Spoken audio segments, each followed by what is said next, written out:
My parents stole my inheritance, and for 8 long years I believed every single lie they told me. My name is Emily, and I am 32 years old. When my grandmother passed away, my father looked me straight in the eyes and told me she left me nothing. Not a penny. Not a single photograph. Nothing. I spent 8 years thinking the woman who raised me, who loved me more than anyone in this world, had simply forgotten I existed. That pain was worse than any amount of money could ever be. But 3 months ago, a builder named Marcus called me with news that would turn my entire world upside down. He found something behind the walls of my grandmother's old house. Something she had hidden specifically for me. Before I tell you what happened next, I want to know where you are watching from today. Drop your location in the comments below. And if you believe that truth always finds its way to the surface, hit that like button right now and subscribe to this channel. Trust me, you are going to want to hear every single detail of what comes next. Because what my grandmother hid behind those walls changed everything I thought I knew about my family. Let me take you back to where it all began. My grandmother Ruth lived in a beautiful 2-story wooden house on the outskirts of Meadowbrook, Ohio. That house was built in 1952, and by the time I was old enough to remember it, the white paint on the exterior had faded to a soft cream color that made it look like something from a storybook. There was a white picket fence surrounding the property, and in the front yard, Grandma Ruth had planted the most magnificent rose garden you have ever seen. Red roses, pink roses, yellow roses, and even some rare lavender ones that she had cultivated herself over decades. On the wraparound porch, there was an old wooden swing where she and I would sit for hours, watching the fireflies dance across the lawn on summer evenings. Every time I walked through the front door of that house, I was greeted by 2 things. The first was the rich, warm smell of apple pie baking in the oven. Grandma Ruth made the best apple pie in 3 counties, and everyone in town knew it. The second was the steady tick-tock of the grandfather clock that stood in the corner of the living room. That clock had belonged to her own grandmother, and she used to tell me stories about how it had survived 2 world wars and the Great Depression. She bought that house with money she had saved over 20 years of working as a nurse.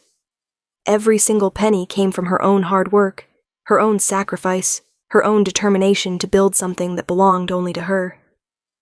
Every summer, from the time I was 6 years old until I turned 18, my parents would send me to stay with Grandma Ruth for 2 months. Looking back now, I realize they probably just wanted me out of the way. My older brother Derek was always the favorite, the golden child who could do no wrong. But at the time, I did not care about their reasons. Those 2 months with Grandma Ruth were the happiest days of my entire year. She taught me how to cook. Not just simple things like scrambled eggs or grilled cheese, but real cooking. How to make her famous apple pie from scratch, rolling out the dough until it was paper thin. How to can vegetables from her garden so they would last through the winter. How to make chicken soup that could cure any cold or broken heart. She taught me how to tend her roses, explaining that each variety needed different amounts of water and sunlight. She taught me how to knit, and by the time I was 12, I could make a scarf that actually looked like something a person would want to wear. But more than any of those practical skills, Grandma Ruth taught me about life. She would tell me stories about her time as a nurse during the Vietnam War. She had volunteered when she was only 23 years old, leaving behind everything she knew to help wounded soldiers on the other side of the world. She told me about the young men she had saved, and the ones she could not save. She told me about the nightmares that still visited her sometimes decades later, and she told me that the only way to survive the darkness was to keep looking for the light. She taught me about patience, about how the best things in life take time to grow just like her roses. She taught me about saving money, putting away a little bit from every paycheck, even when it feels impossible. She taught me that kindness is never wasted even when it is given to people who do not deserve it. And she taught me that real love is not about words. It is about actions. It is about showing up day after day, even when it is hard. When I was with Grandma Ruth, I felt loved in a way I never felt at home. My father Harold was a retired accountant who seemed to view everything in life, including his children, as numbers on a spreadsheet. He was always calculating, always measuring, always finding me lacking compared to my brother. My mother Linda was a housewife who had never worked a day outside the home, and she had long ago given up any pretense of having her own opinions. Whatever my father said, she agreed with. Whatever my father wanted, she provided. If he criticized me, she stayed silent. If he praised Derek, she joined in enthusiastically. Derek was 4 years older than me, and from the moment I was born, he made it clear that he resented my existence. He was the star athlete, the popular kid, the one my parents bragged about at every family gathering. When he turned 16, my parents bought him a brand new car, a shiny red sports car that cost more than most people make in a year. When I turned 16, I had to work 2 part-time jobs just to buy myself a used bicycle. Nobody seemed to notice the difference. Nobody seemed to care. But Grandma Ruth cared. She really saw me in a way that no one else in my family ever did. And one night during the summer I turned 16, she said something to me that I would never forget. We were sitting on the porch swing, watching the sun set behind the cornfields that bordered her property. The sky was painted in shades of orange and purple and pink, and the air smelled like honeysuckle and fresh-cut grass. Grandma Ruth had been quieter than usual that day, and I could tell something was on her mind. Finally, she turned to me and took my hand in hers. Her hands were wrinkled and spotted with age, but they were still strong. The hands of a woman who had worked hard her entire life. "Emily," she said, her voice soft but serious. "I want you to know something. I have prepared everything for you. When I am gone, you will not have to worry about anything. You will be taken care of." I did not understand what she meant. I was 16 years old, and the idea of my grandmother dying was too painful to even consider. I squeezed her hand and told her I did not want to talk about that. I did not want her to go anywhere. She smiled at me, that warm smile that always made me feel safe, and she stroked my hair the way she had done since I was a little girl. "I know, sweetheart," she said. "But life does not last forever, and I need you to remember what I am telling you. I trust you, Emily, more than anyone else in this family. I trust you with everything." I did not ask her to explain. I did not ask what she meant by everything. I just hugged her and told her I loved her, and we sat there together until the stars came out and the fireflies began their nightly dance. That was the last summer I spent with her before everything changed. 8 years later, I was 24 years old and had just graduated from college with a degree in elementary education. I was living in a tiny apartment in Columbus, Ohio, working as a substitute teacher while I searched for a permanent position. Money was tight, but I was happy. I was building a life for myself on my own terms, without asking anything from my family. The phone call came at 6:00 in the morning on a Tuesday in October. I remember because I'd just started making coffee when my mother's name flashed across the screen. My mother never called me. Not on holidays, not on birthdays, not ever. She sent cards sometimes with my father's signature at the bottom, but actual phone calls were not something our family did. I knew something was wrong before I even answered. "Emily," my mother said, and I could hear that she had been crying. "It is your grandmother. She passed away last night, in her sleep." I do not remember much about the next few minutes. I know I dropped my coffee cup because later I found the broken pieces on the kitchen floor. I know I sat down because at some point I realized I was on the ground with my back against the refrigerator. I know I cried because my face was wet with tears I did not remember shedding. Grandma Ruth was gone. The one person in my family who truly loved me was gone. And I had not even had a chance to say goodbye. I drove 4 hours to Meadowbrook that same day. The roads were blurry through my tears, but I made it safely somehow. When I pulled up to my grandmother's house, the first thing I noticed was that someone had already started taking down her rose garden. Half of the bushes had been ripped out and thrown in a pile by the curb. I found out later that my brother Derek had ordered a landscaping crew to clear the yard the same morning Grandma Ruth died. He said the roses were overgrown and an eyesore. He did not wait even one day. The funeral was held 3 days later at the small church where my grandmother had worshipped for 50 years. It was a simple service just as she would have wanted. No fancy flowers or expensive casket, just her friends and neighbors gathered to say goodbye to a woman who had touched so many lives. I sat in the front row with my family, but I might as well have been alone. My father spent the entire service checking his watch and whispering to Derek. My mother stared straight ahead, her face blank, her hands folded in her lap. Derek looked bored, like he had somewhere better to be. But what struck me most was how many other people were there. People I had never met who came up to me after the service with tears in their eyes. They told me stories about my grandmother. How she had nursed their mother back to health.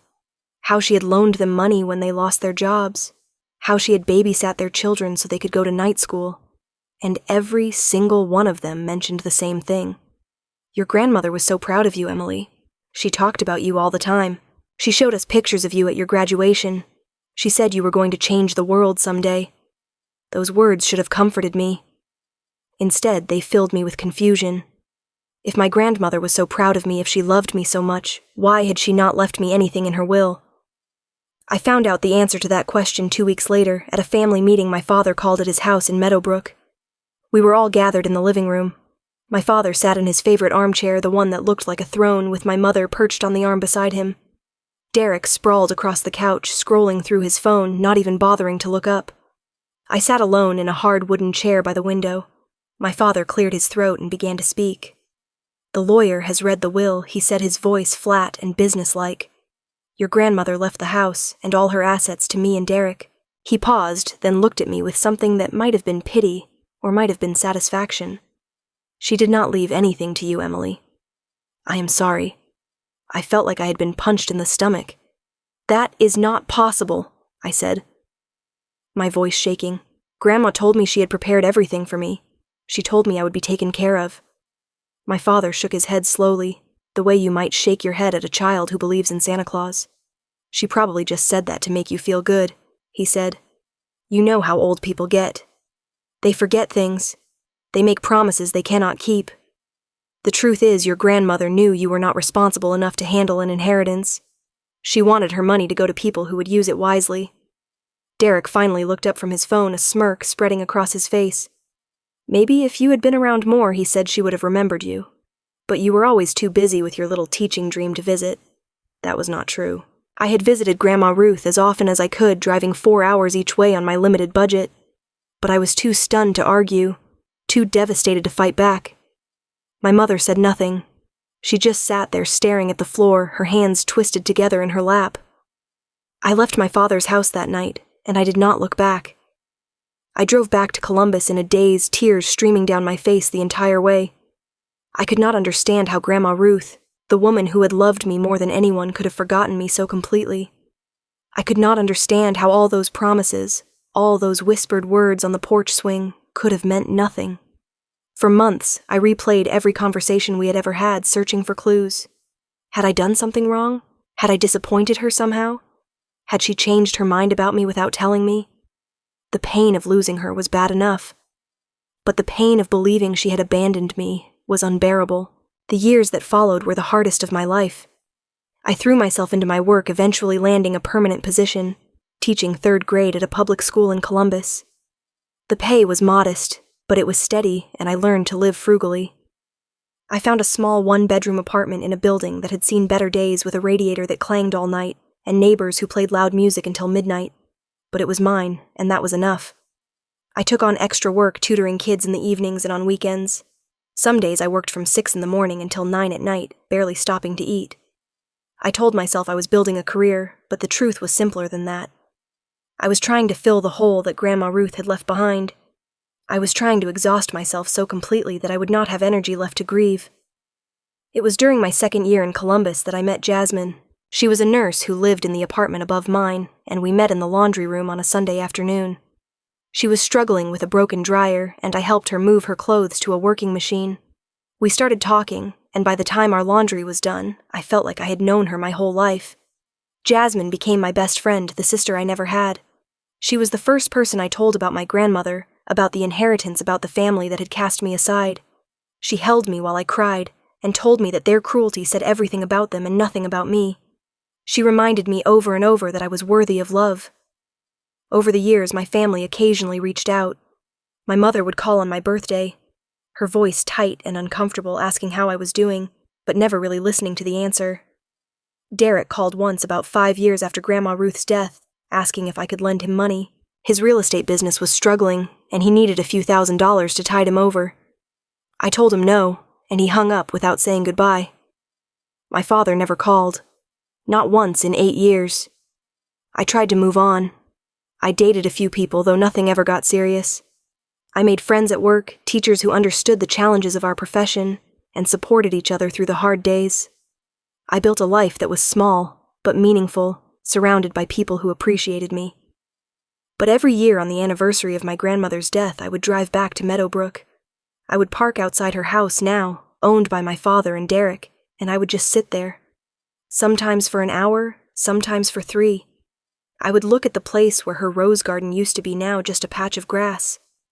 I would look at the porch where we used to sit together, now sagging and in need of repair. And I would cry.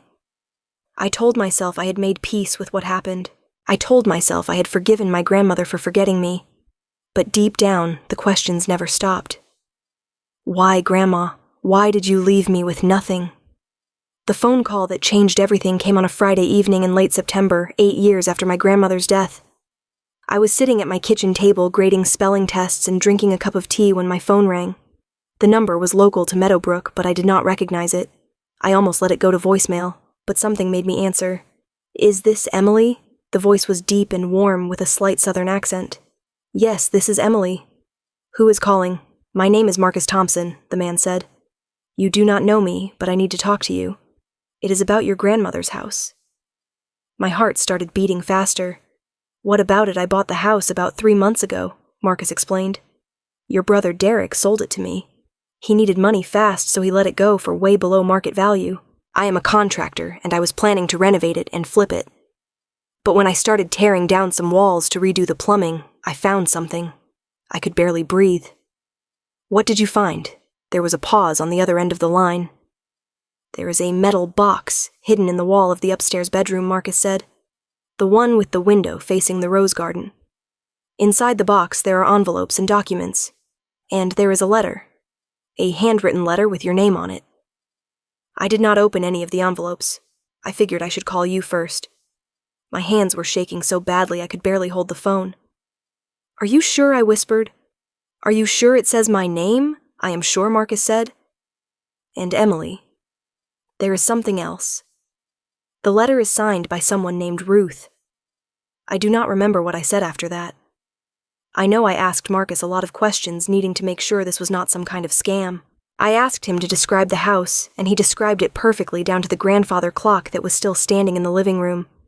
I asked him about the rose garden, and he said he had been told it used to be beautiful, but someone had torn it all out years ago. I called Jasmine as soon as I hung up with Marcus. I was crying so hard she could barely understand me, but eventually she pieced together what had happened. "I am coming with you," she said immediately. "You are not doing this alone." We left Columbus at 5:00 the next morning. The drive felt endless even though it was only 4 hours. Every mile brought me closer to answers I had waited 8 years to find. When we pulled up to my grandmother's house, I barely recognized it. The white paint was peeling, the porch was sagging, and the yard was overgrown with weeds. It looked abandoned, neglected, forgotten. Just like me. Marcus was waiting for us on the front steps. He was a tall man, maybe 6'3", with salt and pepper hair and kind eyes.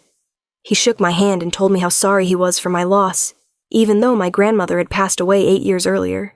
He said he could tell from the house that she had been someone special.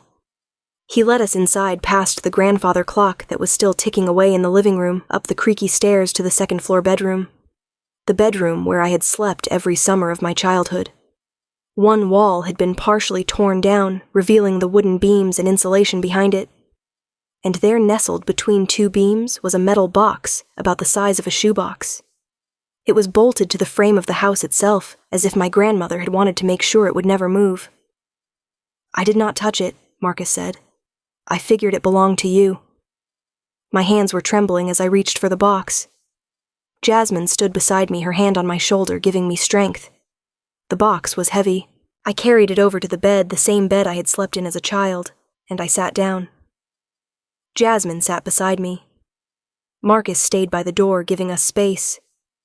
I opened the box. The first thing I saw was the letter. It was written on lavender paper, my grandmother's favorite color, and folded neatly into a matching envelope. My name was written on the front in her careful, elegant handwriting. Just seeing those letters made me start to cry. I unfolded the paper and began to read. "My dearest Emily, if you are reading this letter, then 2 things have happened. First, I am gone from this world, watching over you, from wherever souls go when they leave their bodies. Second, you have found the truth that I could not tell you while I was alive. I need you to understand why I did what I did. I need you to forgive an old woman for her secrets. Your father, Harold, is not the man he pretends to be. From the moment I watched him court your mother, I knew there was something cold inside him, something calculating. He married Linda for her family's connections, not for love, and over the years I watched him drain the warmth out of her until she became nothing more than his shadow. When you were born, Emily, I saw something different. I saw a light in you that reminded me of myself when I was young. I saw kindness and curiosity and courage. I knew from the time you were a baby that you were special. But I also knew that your father would try to take everything from you if he could. I watched the way he favored Derek, showering him with gifts and attention, while ignoring you completely. I watched the way he talked about money, always calculating who deserved what, based on his own twisted logic. And I knew that if I left you anything in my public will, he would find a way to take it from you. So I made a plan. The will that your father showed you after my death is real, but it is not the whole truth. I left the house and a small amount of money to Harold and Derek because I knew they would expect it. I knew that if they got nothing, they would contest the will and make your life miserable. So I gave them enough to satisfy their greed. But my real legacy, Emily, I saved for you. In this box, you will find savings bonds that I've been purchasing since 1975. I bought them under my maiden name, Ruth Eliza Warren, and I hid them where no one would ever think to look. Over the years, I added to them whenever I could. A little bit from each paycheck money I saved by growing my own vegetables and making my own clothes. It was not much at first, but time and compound interest have a way of turning small amounts into something significant.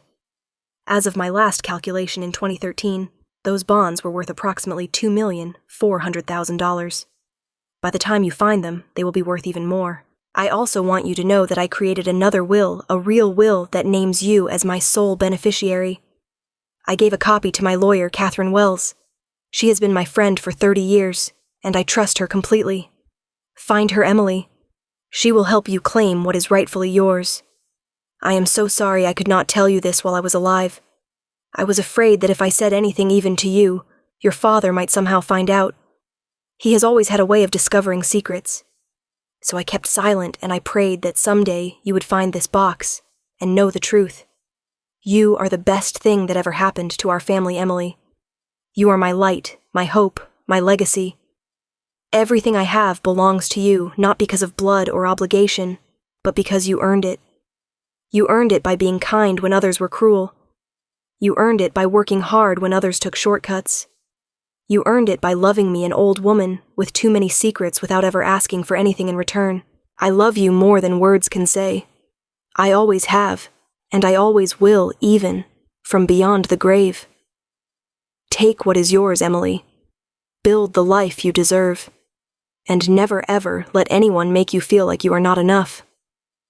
With all my love, now and forever, Grandma Ruth, I could not see the paper anymore. My tears had blurred everything into a watercolor of lavender and ink. Jasmine was crying too, holding me tight while I sobbed into her shoulder. After I calmed down enough to breathe, I began going through the rest of the box. There were 23 envelopes each containing savings bonds from different years. The earliest was from 1975, the year my grandmother turned 39. The most recent was from 2014, the year before she died. There was also a small notebook filled with my grandmother's handwriting. It contained a detailed record of every bond she had ever purchased, including the purchase price and the projected value at maturity. On the last page, she had calculated the total value as of October 2013. $2,437,812. And at the very bottom of the box, there was a copy of her real will. The one she had hidden from my family. The one that left everything to me. I found Catherine Wells the next day. Her law office was in a small brick building on Main Street in Meadowbrook, just 3 blocks from the courthouse. The receptionist told me she was with a client, but when I gave my name, everything changed. "Wait here," the receptionist said, and she practically ran down the hallway. 2 minutes later, a woman appeared. She was about 50 years old with silver hair cut short and sharp blue eyes that seemed to see right through me. She was wearing a navy blue suit and sensible heels, and she walked with the confidence of someone who had spent her entire career fighting battles and winning them. "Emily," she said, and her voice cracked slightly. "I have been waiting for you for 8 years." Catherine led me into her office and closed the door. She explained everything. My grandmother had come to her in 2012, a year before she wrote the letter I found in the wall. Ruth had been worried about her health, worried that her time was running short, and she wanted to make sure I was protected. She knew my father would try to steal my inheritance if he could, so she had devised a plan. The public will, the one my father had shown me after the funeral, was real, but incomplete. It was designed to give Harold and Derek just enough to keep them satisfied, while hiding the bulk of my grandmother's assets. The savings bonds had been purchased under her maiden name and were not listed in any public records. The metal box in the wall was something she had installed herself back in 1985, when she had first started planning for the future. Catherine had a copy of the real will notarized and witnessed that named me as the sole beneficiary of all assets, not specifically mentioned in the public will. In other words, everything except the house and the small amount of cash my father had received belonged to me. There was more. The savings bonds had continued to accumulate interest over the past 8 years. Catherine had been tracking their value, waiting for the day when I would finally discover the truth. "The current value," she said, looking at a spreadsheet on her computer, "is $2,917,423.16. I could not speak. I could not move. I just sat there staring at the number on the screen, trying to comprehend what it meant. Catherine explained the legal process. We would need to file a claim for the bonds, which would be straightforward since I had the original documents. We could also file charges against my father, mother, and brother for inheritance fraud, since they had knowingly presented a false will and concealed the existence of the real one. "That is a serious crime," Catherine said. "They could face prison time." I thought about it. For 8 years, my family had lied to me. They had let me believe that my grandmother had forgotten me, that I was worthless, that I did not deserve to be loved. They had taken not just money, but also my sense of self-worth. They had stolen years of my life that I would never get back. But looking at them through prison bars would not give me those years back. Nothing would. "I need time to think," I told Catherine. "But I know I want the money, and I want them to know that I know what they did." Catherine nodded. "Then let me suggest something," she said. "Go see them, confront them with the truth, and then let me handle the rest." I drove to my father's house that same afternoon. Jasmine offered to come with me, but I told her this was something I needed to do alone. I had spent 8 years being afraid of my family. It was time to stop. I did not call ahead. I did not warn them I was coming. I just showed up at their door with a folder full of documents and a heart full of fire. My father answered the door. The look on his face when he saw me was priceless. Shock, then confusion, then fear. He tried to close the door, but I was faster. I pushed past him into the living room where my mother was sitting on the couch watching television, and Derek was sprawled in an armchair playing with his phone. They both looked up when I walked in. Derek's face went white. My mother started to cry. "I know everything," I said. My voice was calm, steady, stronger than I'd ever heard it. "I found the box. I found the bonds. I found the real will. And I found Catherine Wells." Nobody spoke. The only sound was the television still playing some mindless game show in the background. I held up the folder. "This is a copy of Grandma Ruth's real will," I said. "The one she wrote with her lawyer. The one she hid from you because she knew exactly what you would do. This will leaves everything to me. Not the house, because she knew you would fight for that. But everything else. All $2.9 million of it." Derek finally found his voice. "That is impossible," he sputtered. "There is no way she had that kind of money. She was just a retired nurse. She lived in a rundown house. She was smarter than all of you combined," I said. "She saved every penny she could for 50 years. She invested it wisely, and she hid it where none of you would ever think to look." My father stood up from his chair. His face was red, and his hands were shaking. "Now listen here," he started. "No," I cut him off. "You listen. For 8 years you let me believe that Grandma Ruth had forgotten me. You let me believe that the one person who truly loved me had left me nothing. Do you have any idea what that did to me?" My father opened his mouth to respond, but I did not give him the chance. "You made me doubt everything." I continued. My worth, my value, my memories. I spent 8 years grieving not just her death, but also what I thought was her betrayal. And the whole time you knew the truth. You knew she loved me. You knew she wanted me to have everything. And you stole it from me anyway. My mother was sobbing now, her face buried in her hands. I did not have a choice, she wailed. Your father made me do it. I wanted to tell you, but he said... I looked at her and I felt something I had not expected. Pity. You had a choice, Mom, I said quietly. You had 8 years of choices. Every single day you could have picked up the phone and told me the truth. You chose not to. Derek jumped to his feet, his face twisted with anger. You think you can just waltz in here and take everything, he shouted. I will sue you. I will fight this in court. That money belongs to the family. It belongs to me, I said. And if you want to fight it, go ahead. Catherine Wells has already prepared the paperwork. And if you take this to court, I will make sure everyone knows what you did. Every neighbor, every business associate, everyone. Derek's face went from red to purple. He looked like he wanted to hit me. But he did not move. I turned back to my father. Here is what is going to happen, I said. I am going to take what Grandma Ruth left me. Every last penny. And you are going to let me. Because if you do not, Catherine will file charges against all 3 of you for inheritance fraud, forgery, and theft. You will spend the next several years of your lives in courtrooms, and possibly in prison. My father's face crumpled. For the first time in my life, I saw him look old, weak, defeated. What do you want from us? He asked quietly. I want you to admit what you did, I said. Right here, right now. I want to hear you say the words. There was a long silence. Then finally my father spoke. We knew about the real will. He said, his voice barely above a whisper. We found the letter from Catherine Wells in your grandmother's papers after she died. We burned it. And we told you she left you nothing. My mother nodded, still crying. I am so sorry, Emily, she said. I am so sorry. I looked at them. My father, my mother, my brother. The family that had raised me. The family that had betrayed me. The family that had never deserved me. I accept your apology, I said. But I do not forgive you. And I am done.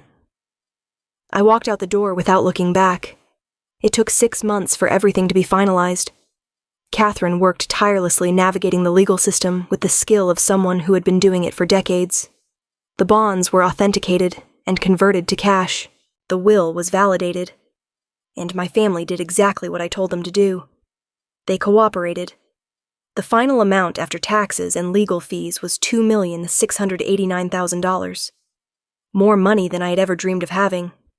Derek was charged with fraud for selling a house he did not legally own, since the original sale had been based on the false will. He received 2 years of probation and was ordered to repay the difference between what he sold it for and its actual market value. My parents received fines and suspended sentences enough to terrify them, but not enough to send them to prison. I bought back my grandmother's house from Marcus. He did not want to sell it at first, saying he had grown attached to the old place. But when I explained who I was and what the house meant to me, he changed his mind. He even offered to help me renovate it free of charge. We worked together for 3 months, restoring the house to its former glory. We fixed the sagging porch and repainted the exterior in its original cream color. We repaired the grandfather clock, which had stopped working years ago. And in the front yard, we planted a new rose garden.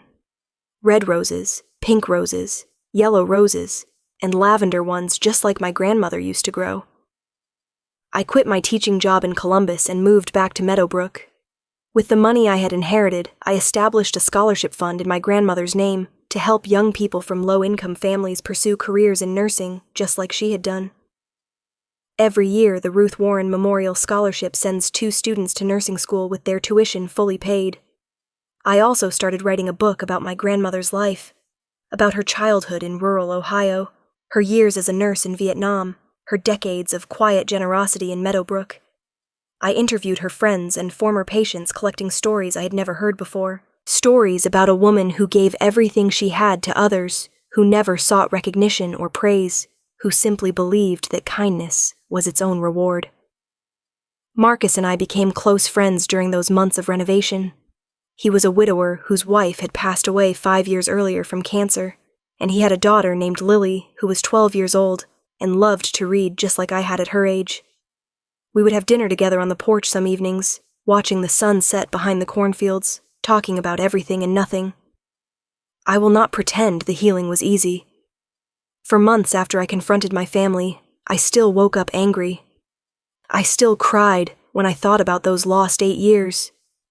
I started seeing a therapist, a kind woman named Dr. Patterson, who specialized in family trauma.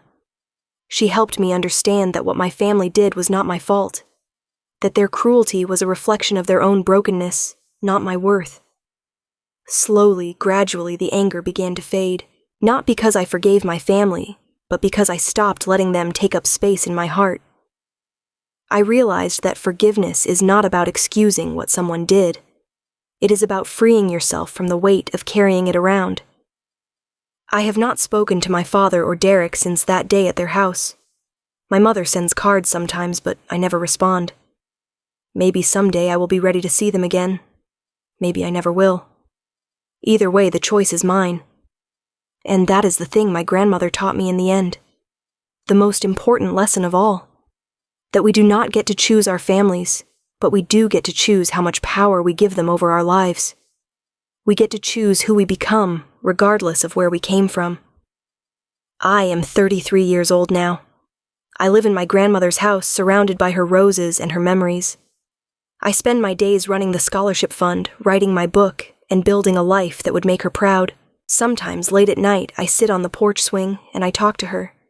I tell her about my day, about the students the scholarship has helped, about the way the roses bloomed this summer. I tell her how much I miss her, how much I wish she could be here to see what I have built. And sometimes when the fireflies are dancing across the lawn and the stars are bright overhead, I swear I can feel her sitting beside me, her hand on mine, her voice in my ear. I am so proud of you, Emily. I always knew you were special. If you are watching this video and you have been hurt by the people who were supposed to love you, I want you to know something. You are not alone, and you are not defined by their cruelty. The truth has a way of finding its way to the surface even when it takes years, even when it feels impossible. My grandmother believed in me when no one else did. She protected me even from beyond the grave, and because of her, I finally know what it feels like to be truly, unconditionally loved. Now I want to hear from you. Have you ever discovered a secret that changed everything you thought you knew about your family? Have you ever had to stand up to the people who were supposed to protect you? Tell me your story in the comments below. I read every single one, and your experiences might help someone else who is going through the same thing. If this story touched your heart, please hit that like button and share it with someone who needs to hear it. And if you have not already, subscribe to this channel and turn on notifications so you never miss another story. We share stories like this every week, stories about resilience, strength, and the power of truth. Thank you for being here with me today. Thank you for listening to my story. And remember, no matter what you have been through, you are worthy of love. You are worthy of happiness, and your truth is out there waiting to be discovered. Take care of yourselves, and I will see you in the next video.